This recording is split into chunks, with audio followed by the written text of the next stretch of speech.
Principal के transfer कर चुके हैं, लेक्चर्स के ट्रांसफ़र कर चुके हैं। अब सेकंड ग्रेड के ट्रांसफ़र होने की संभावना है। राजस्थान में लंबे समय से तबादलों पर लगी रोक 8 अप्रैल को खुल गई। कुछ दिन पहले ही प्रदेश की भजनलाल सरकार ने सरकारी कर्मचारियों के ट्रांसफर का ऐलान किया था, जिसमें कहा गया कि 8 अप्रैल से 20 दिनों तक हजारों सरकारी कर्मचारियों के तबादलों से रोक हटा दी गई है।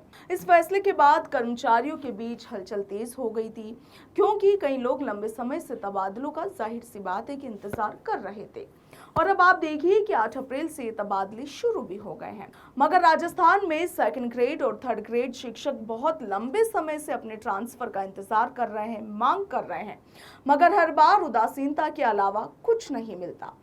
मगर अब सेकंड ग्रेड टीचर्स के ट्रांसफर को लेकर शिक्षा मंत्री मदन दिलावर का एक बड़ा बयान सामने आया है। दरअसल एक प्रेस कॉन्फ्रेंस के दौरान जब मदन दिलावर से सेकंड ग्रेड टीचर्स के ट्रांसफर को लेकर सवाल किया गया तो दिलावर ने कहा कि प्रिंसिपल और लेक्चरर के तबादले कर दिए गए हैं, अब जल्द ही सेकंड ग्रेड शिक्षकों के तबादले भी किए जाएंगे। उन्होंने इसे लेकर और क्या कुछ कहा, आप भी सुनिए। लोग बेसब्री से इंतजार कर रहे हैं तबादलों के लिए, क्या कोई डेट आएगी? नहीं, हमने प्रिंसिपल के ट्रांसफ़र कर चुके हैं, लेक्चर्स के ट्रांसफ़र कर चुके हैं। अब सेकंड ग्रेड के ट्रांसफ़र होने की संभावना है। तो किस तरह की राहत देंगे, क्या क्या चीजें देखेंगे इसमें?